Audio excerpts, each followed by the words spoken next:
Olá, queridos alunos, tudo bem com vocês? Vamos então a mais uma aula. Hoje nós vamos ter aula de produção de texto. Então peguem o material de vocês, o livro e acompanhem a nossa aula com bastante atenção. Bom, para a gente construir o conceito do nosso conteúdo de hoje, nós vamos realizar uma atividade treino, que será a realização das páginas 33 a 36 e as páginas 38 e 39. Bom, na página 33, nós vamos ter aqui uma tirinha, uma HQ, saindo pela tangente. É isso aí, maluquinho, você vai ser o juiz. Você vai dizer qual de nós três é a mais bonita. Xiii, se eu disser que é uma, as outras duas vão me atazanar o resto da vida. Pense, maluquinho, pense. E então? É a Shirley, mas só quando ela está parecida com a Julieta, disfarçada de Carolina. Se vocês sentirem necessidade, vocês podem estar dando pausa nesse vídeo agora e lendo a tirinha tanto do livro ou aqui do vídeo com mais atenção. Primeira questão. Maluquinho é a personagem principal da história. Normalmente, ele se mostra um menino inteligente e esperto. Letra A. Por que a situação em que Carolina, Shirley e Julieta colocaram Maluquinho é difícil? Bom, porque se ele indicasse uma das meninas como a mais bonita, as outras duas ficariam magoadas com ele. Parecia que ele estava em um beco sem saída, né? B. De que forma, na história lida, ele sai dessa enrascada? Com humor.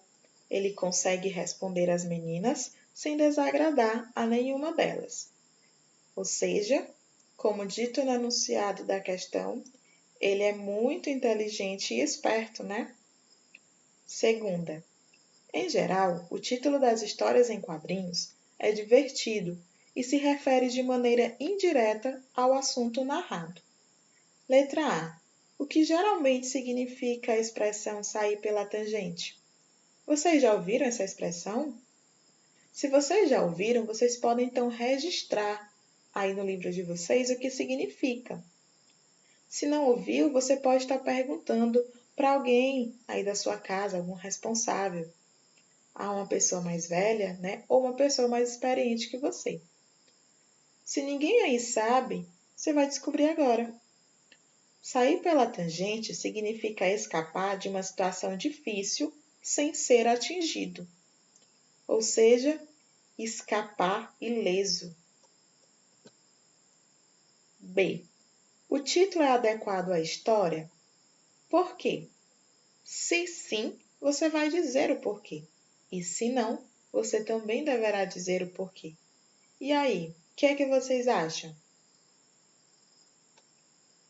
Sim, o título é adequado à história, pois o menino maluquinho conseguiu sair da situação de dificuldade sem responder diretamente à pergunta das meninas. Terceira questão. Observe os balões que saem da boca das meninas. De acordo com o contexto, o que eles indicam? Marque a resposta correta. Letra A, que as meninas estão falando, ou letra B, que os personagens estão cochichando? Resposta: letra A, que as meninas, as personagens, estão falando. Quarta questão. Observe os balões do terceiro, do quarto e do sexto quadrinho. Letra A. O que eles indicam no terceiro e no quarto quadrinho? Voltem lá, se necessário, na nossa historinha e observem o que esses balões do terceiro e do quarto quadrinho estão indicando. Eles indicam que Maluquinho está pensando. B. E no sexto quadrinho? O que o balão ou os balões do sexto quadrinho indicam? Voltem lá no texto e deem uma olhada. Os balões do sexto quadrinho indicam que Maluquinho está falando com voz alterada. Quinta questão. Repare na pontuação empregada nos textos dos balões dessa história em quadrinhos e nas das outras que você leu neste livro. Que sinais de pontuação são geralmente muito usados nos textos de balões? Observem aí, quais os sinais de pontuação mais utilizados nos balões das histórias em quadrinhos? Além da vírgula, nós vamos ter também, sendo muito utilizado, o ponto de exclamação, o ponto de interrogação e as reticências. Lembrando, as reticências são aqueles 3 pontinhos seguidos. Sexta questão. Interjeição é uma palavra ou expressão que indica estados emotivos. Por exemplo, dor pode ser ai, ui. Aplausos, bravo. Satisfação, oba. E desejo, tomara. A palavra xi, empregada no terceiro quadrinho, é uma interjeição. O que ela exprime? Ela exprime preocupação ou temor, né? Temor é como se fosse uma espécie de medo, mas é um sinônimo também para a palavra preocupação.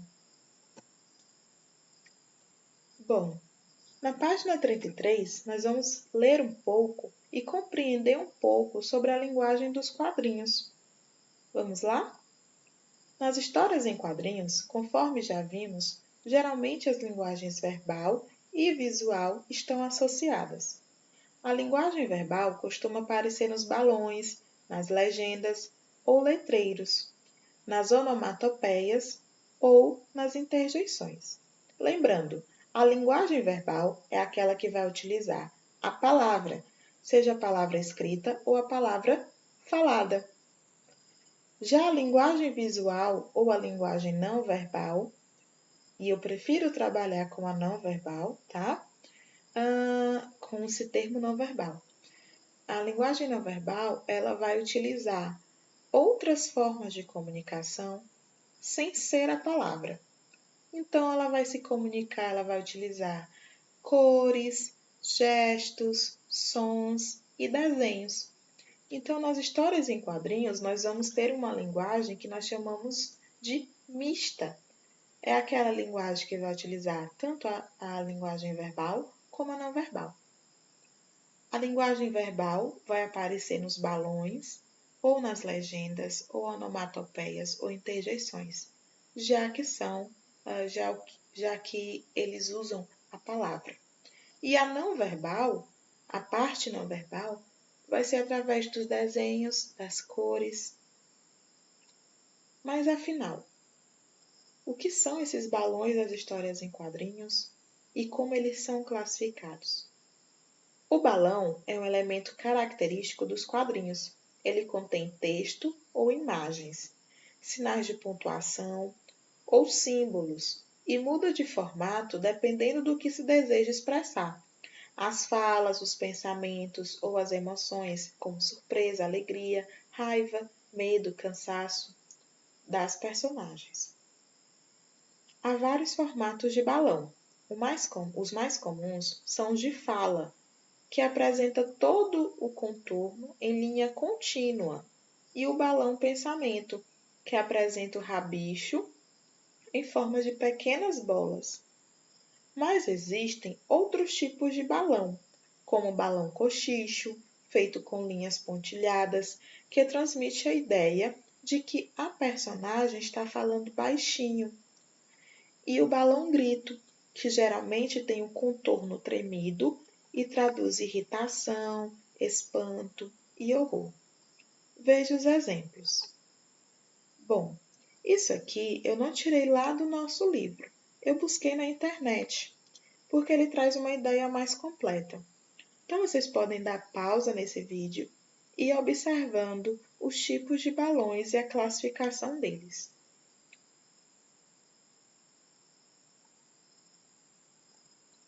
Bom, trouxeram para a gente também no livro o balão transmissão. O balão transmissão é aquele que são vários balões que se juntam, eles são unidos, né, através de um espaço aí, um estreito, para indicar como se fosse várias falas da mesma personagem. Se vocês notarem, esse balão que está rabiscado aí como se fosse de grito, de alteração, é um balão transmissão. Tem Julieta tá me chamando, Julieta tá me chamando, Julieta tá, né?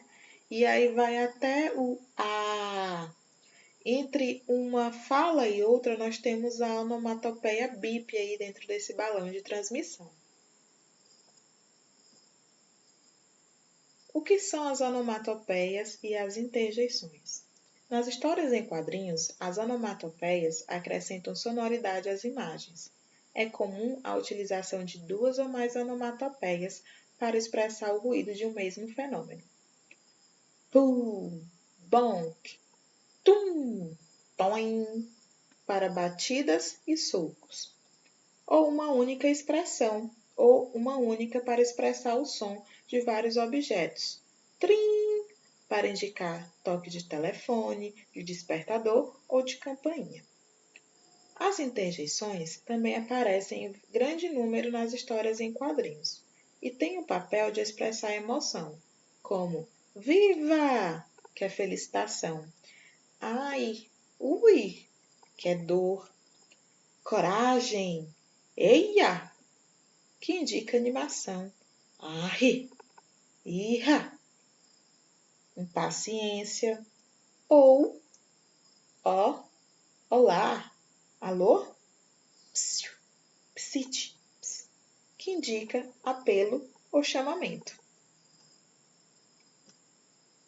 Então aqui nós temos alguns exemplos de onomatopeias. Vocês podem dar pausa aqui no vídeo novamente e estar anotando essas onomatopeias. Notem que só por elas e pelos balões que as acompanham a gente sabe um pouco o que elas significam.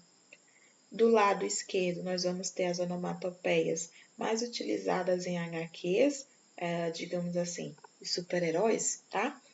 E do outro lado, nós vamos ter as onomatopeias comuns também nas HQs de super-heróis, né? Também comuns nas histórias em quadrinhos, mas que também podem ser utilizadas aí nos textos narrativos, tá? E para auxiliar, esses desenhos aí indicam o que cada uma significa, o que cada uma representa, né? Então, a onomatopeia, ela é uma linguagem verbal que representa um som, tá? Então, a onomatopeia é uma palavra que representa um som. Se a gente for colocar em um conceito mais gramatical, a onomatopeia é a linguagem verbal representando a linguagem não verbal. Bom, eu espero ter ajudado vocês e tirado as dúvidas. Para casa, em ritmo de São João, vocês vão responder então as páginas 37, 40 a 42. Respondam com bastante atenção. Se tiverem dúvida, vocês podem estar me procurando no privado, tá bem? Bom, se cuidem, evitem sair de casa, sair se for somente estritamente necessário. Se saírem, lembrem-se de usar máscara e higienizar sempre as mãos, em casa, com água e sabão, e na rua, com álcool em gel. Espero revê-los em breve. Estou com bastante saudades. Beijinho, se cuidem, fiquem com Deus e até a próxima. Tchau!